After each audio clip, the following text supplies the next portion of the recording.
Hey y'all, it is Vlogmas day number 7. I'm so excited to be back with another video. We have officially done 7 days of Vlogmas, which is really good. That means that we only have 18 more days, and somebody check me on my math if I'm wrong, because math was just not my strongest subject, but I believe it's 18 more days. So I am so happy to be here filming another video.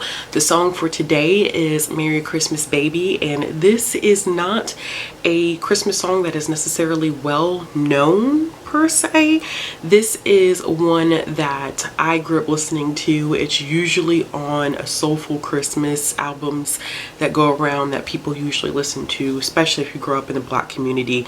A soulful Christmas is what you end up listening to every single year. So this is one of my favorites, and I actually had to go into the lyrics of this one in order to find something that kind of matched what I could possibly talk about involving books. So the line that I found interesting in this song is "Sure did treat me right." So the full line, I believe, is "Merry Christmas Baby, sure did treat me right." So the individual that is singing this song is clearly saying that this individual has done right by them. So I was thinking, what are some books that have done right by me? And then I said, you know what, I can just kind of list out some of my favorite books of all time, and these are books that have done right by me. So what I try to refrain from doing is pulling too many books from 2020, because I want to save those for my end of the year faves, and I didn't want to include too many in this list and it kind of be overpopulated. So I've been keeping track of my reading since about 2014. So I am literally just pulling from stuff from 2014 to about 2019, I think 2 maybe from 2020, so this year. So I don't have everything that's my favorite. I just pulled a few from my personal collection and some that I remember from the top of my head that I really enjoyed.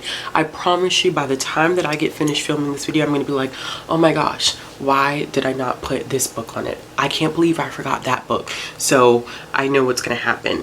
Another thing is, this is not going to include any comic, graphic novels, or manga. There is going to be a video that specifically looks at that medium of literature, and I don't want to take away from that video. So this is just going to be regular prose, and there is some poetry technically in this.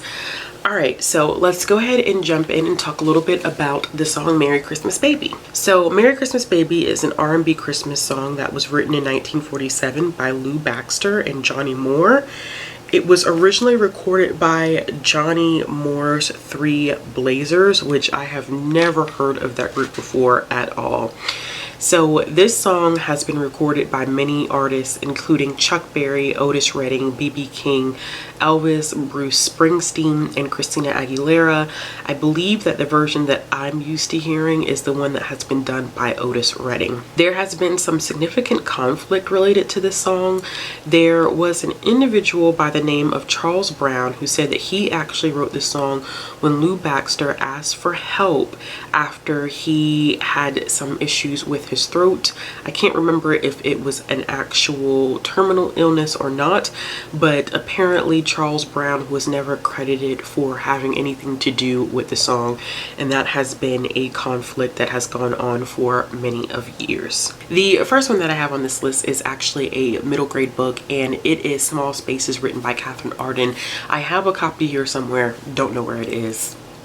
Of course I don't know where it is, but I actually read Small Spaces as an art copy before it came out, and I completely fell in love.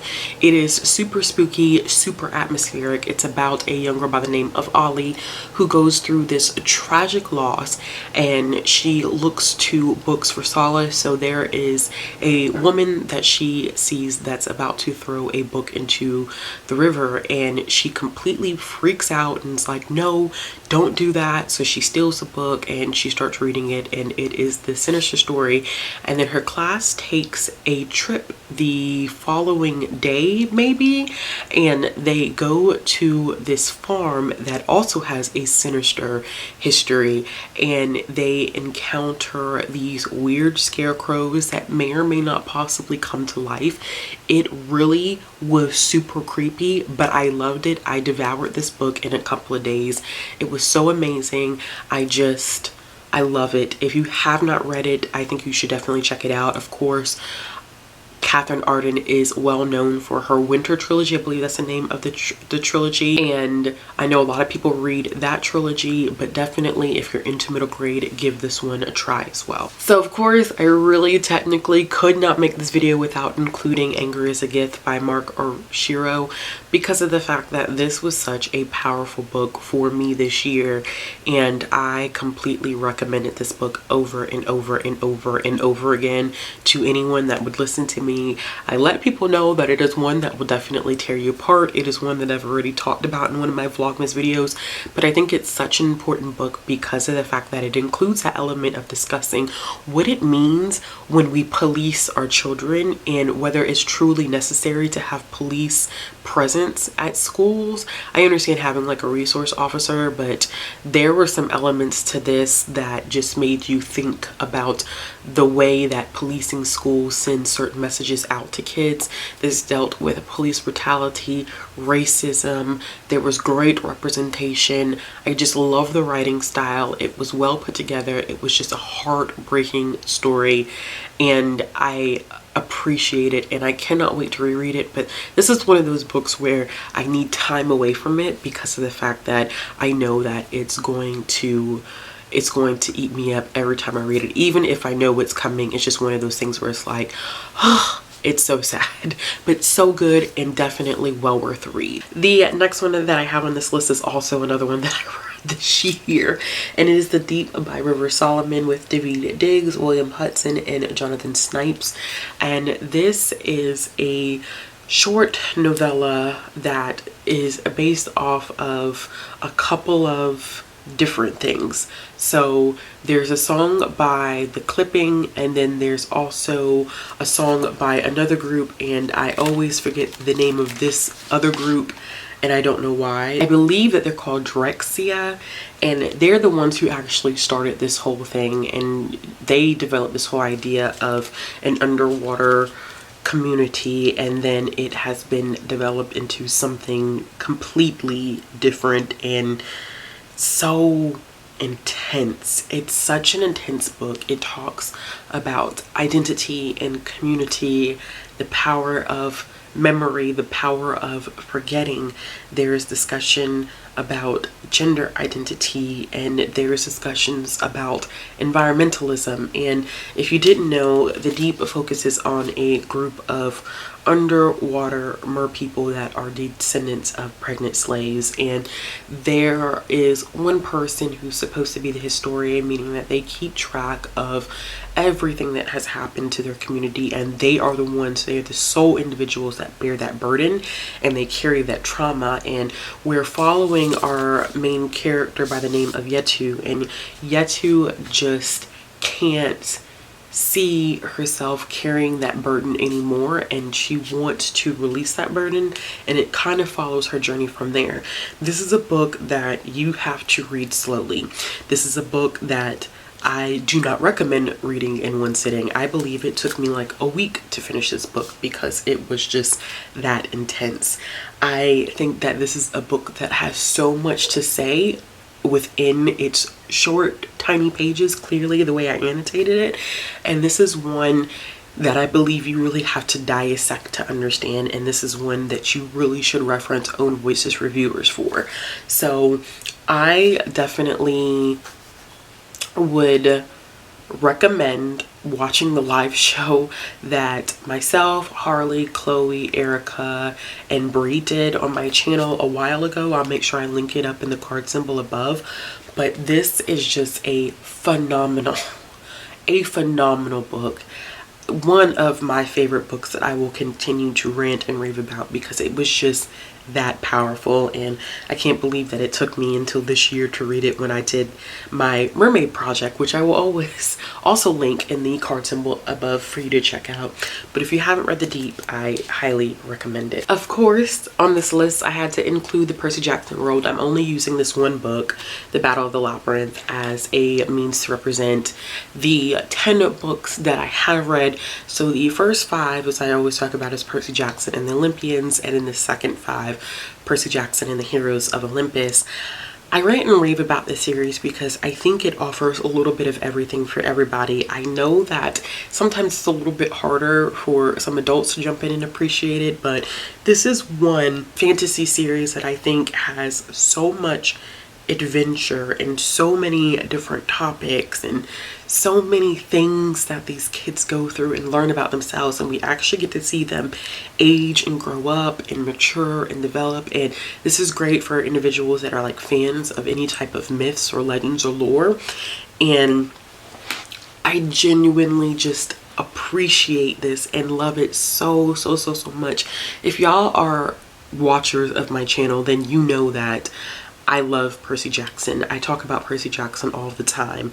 Every time I get the opportunity to talk about it, I'm going to talk about it. And if you don't know anything about Percy Jackson, it is about a young boy who finds out that he may or may not be a demigod, and a demigod is a descendant of a mortal and a god, and he ends up having these adventures with other demigods, and they go to this school called Camp Half-Blood, and they're sorted into their houses based on their prospective gods, and there are these adventures that they go on, and I don't want to give too much away because they're so tied together, and I can't even talk about Percy Jackson and the Heroes of Olympus because it would spoil the first series for you. But if you're into myths, I definitely would recommend checking this out.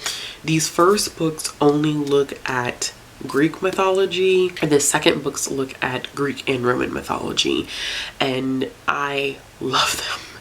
They're so good. Percy has such a unique sense of humor that I really do love. I think he has a great group of friends, although I think Annabelle is one of those characters where you kind of like her or you don't like her, or she kind of grows on you type of situation. Then there's Grover, who's really great, and then there's more characters that you end up meeting. My personal favorite of the entire 10 books that I have read outside of because I haven't read the Trials of Apollo, favorite character has to be Nico. I love Nico. Nico is everything to me. I love Nico. So definitely read these, y'all. I will read these over and over and over again, and these are books that I definitely hope that baby girl will end up enjoying when she gets old enough to read them. The next book that I have on this list is The Color Purple by Alice Walker, and this is difficult to call favorite in the way that you think because there's a lot of traumatic things that happen in this book. A lot of harmful and hurtful things that happen in this book, but it's so powerful, it's so well written, and it's such a beautiful book. And it definitely is following and watching the development of our main character Celie and how she navigates world when it seems like the world is out against her. And this is told in the form of letters where Celie is actually writing to God the entire time. And for me, I think that makes it even more heartbreaking because of just how tragic everything is in this book. And I have seen the movie adaptation over and over and over and over again. Actually, my mom has seen it a lot, and to this day, because of the role that Danny Glover plays in The Color Purple, he plays Mr., and because of how nasty his character is, my mom does not like Danny Glover to this day. She just can't get past that because he played that role so well. She just can't get past it. But there are some iconic things about this book, about the film adaptation, but I definitely would recommend reading this book because there were certain aspects of this novel that Spielberg just could not capture on film, namely in Celie's characterization. And a lot of people forget, because of the way that Spielberg does that movie, that Celie is queer and that this book has queer elements in it, and people always forget that, which is super sad because it is an important part of this book. And I just love it, y'all. I really love it. I've read this book probably 2 or 3 times. I reread it once I started tracking my reading and I got on BookTube, but I believe I read it twice in high school and then once when I got older, or maybe it was once in high school, once in college, and once when I got older. So I'm actually due for a reread of this one but I have to mentally prepare myself to get to that point. Next on this list, I have a children's book, and this is One Crazy Summer by Rita Williams Garcia. This is one of the most powerful children's books that I've read. It focuses on three sisters who go from Alabama to California, Oakland, to visit their mother who has abandoned them, for lack of a better word. And they go to visit her and they find out that their mom is actually part of the Black Panther movement. And you get to see a different side of the Black Panther movement. And I think that we hear quite often, especially in teaching history, the volatile and negative side of the Black Panther movement. And I think that Rita Williams Garcia provides a different perspective of some of the initiatives and goals that the Black Panther Party was actually trying to accomplish in trying to help uplift the Black community. So we get to see that through the perspectives of these three little girls, and we get to see them try to build this relationship with their mother, who has been absent for a great portion of their life. And you get to see them kind of acclimate themselves to going from being in the more country part of Alabama to being in a bustling city like Oakland, California. And it's well written, it's highly awarded. This has received the Newbery Honor, the Scott Odell Award, the National Book Award, and the Coretta Scott King Award. So it is all these little stamps.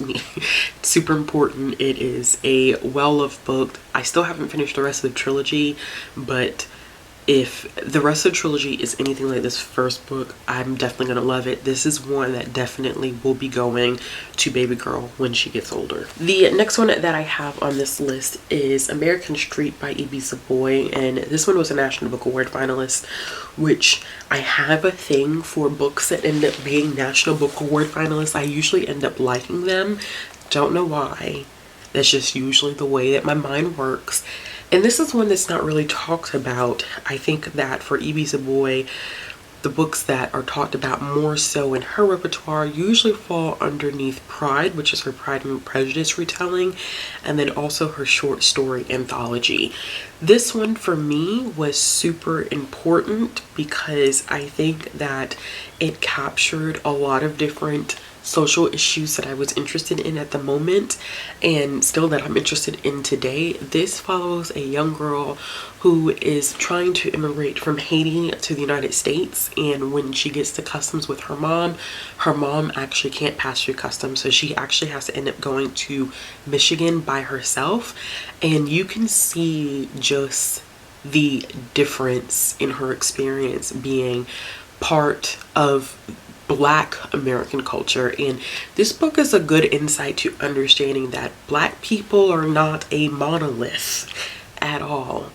Like we don't all think, feel, or act the same way. When we start thinking about the diaspora and the amount of Black people that are spread all over the globe, you really start to see cultural differences, especially in this book where our main character has a very, very difficult time getting used to being in America and identifying as Black and living in the States, and the different cultural things that are exchanged between Black teenagers and what she's used to seeing at home in Haiti.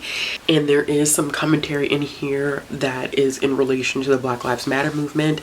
There is a little bit of magical realism that happens in this book that I really did appreciate.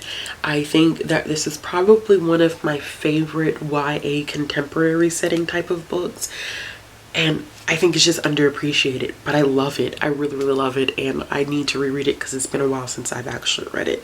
Next on my list, I had to include these books because they were so important to my reading experience as a child. They're books that I think I'm rereading them now, and I think that rereading them now, I'm kind of like, okay, like, are these books really truly good? They hold up, don't get me wrong, but I think you start to see the flaws in them a little bit more as an adult, especially like the absent parent situation where the parents just are not really good parents. Like, they're not they're awful. They're really, really crappy to their kids. They really are. So, and not just the parents, I shouldn't say parents, the adults in these books are really, really crappy to the kids, but it makes for a good story. And that is the Goosebumps books by R.L. Stine. So I own quite a few of them. I own Let's Get Invisible, Welcome to Dead House, Stay Out of the Basement, Monster Blood 2, The Scarecrow Walks at Midnight, Go Eat Worms, Phantom of the Auditorium, Attack of the Mutant, A Night in Terror Tower, The Cuckoo Clock of Doom, and Monster Blood 3. And I think I have 3 or 4 laying around somewhere, but I really do want to go back and reread the original 62. And these are cool because I actually had like the original covers of these, and you know that they're original covers when they have the number on the spine. That's how you know that you've got the original 62 covers. So these are children horror books. They end up in some really precarious situations. I mean, the situations are random. They're a little bit of everything. They're really, really easy to read, short chapters. These are definitely good for kids that are like in about 4th grade. And I think I can read most of these in a couple of sittings, if not one sitting. But they're fun. They're fun if you like spooky stuff at a kid level. I think they're a great entry point and some of my favorite books of all time. The next series that I have, the next book that I have on this list is Fallen Kingdoms by Morgan Rhodes. And this one is really interesting because I don't see a lot of people who have read this book. I think people are starting to read a little bit more now, but this is an older series by Morgan Rhodes and one of my favorite YA fantasy because of the fact that this is definitely like Game of Thrones for a YA reading audience. It's one of those books where it's like you trust no one, you don't get attached to anyone because it feels like everyone dies. And this is one that I'm due to reread. It's about 3 specific kingdoms: Aranos, Limeros, and Paelja, which I'm probably saying all those wrong, but it follows the perspectives of 4 characters that are a part of this world where there are witches that are not supposed to identify themselves. Like, basically, if you're a witch, you get killed. There are these immortal beings called Watchers that used to be a part of the world and they disappear. And I think that magic pretty much is gone. And there is this, or elemental magic, and there's this power struggle that happens between these 3 kingdoms. And it is like a chess game. Alliances are formed, alliances are broken, enemies are made. You know, it's intense. It's an intense series, but I love it. I love these books. I wish more people read them. Definitely one of my favorite series of all time. I wish that Morgan Rhodes was able to finish the spin-off series, but there wasn't enough interest, so her publisher just wasn't going to put it out. So unfortunately we didn't get the full story, but it is excellent and I highly recommend it. The next one that I have on this list is, and the last one that I have on this list, is The Girl of Fire and Thorns by Rae Carson, one of the most underrated YA fantasy books of all time and one of my favorites of all time. It is about a girl by the name of Elisa who has a gem that is in her belly button that everybody and their mother wants.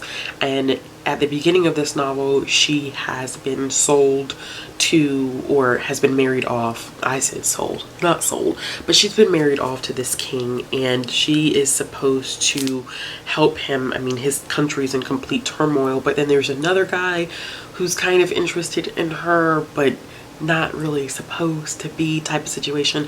I have vague memories of what happens in this book. I just know that a lot happens and that she gets put into some very tricky situations, and it's a lot of political intrigue in this book. Once again, kind of like Fallen Kingdoms, a lot of chess movements being made in this book and people trying to determine who should trust who, type of situation. But one of my favorites. I think it's super underrated. I still haven't finished the trilogy, y'all. I have read the first 2 books and I just could not pick up the 3rd book because I didn't want the trilogy to end, and now I need to because the 4th book just came out in this series. Rae Carson actually ended up writing the 4th book, so I need to make that happen. Probably something that will happen next year, but when that I absolutely adore. All right, y'all, that is it. Those are some of my favorite books of all time. I just looked down and there's a book that I left out, but I just I'm not even worried about it. This is a preview of my favorite books of all time. If you made it this far in the video, let me know what are a couple or maybe one or maybe 5 of your favorite books of all time. Let me know. I'm really interested in hearing your responses. As always, give this video a thumbs up if you like it. Click the subscribe button if you want to see more content. Hit the bell for notifications. And because it's Vlogmas, I'll be back with another video tomorrow. Bye.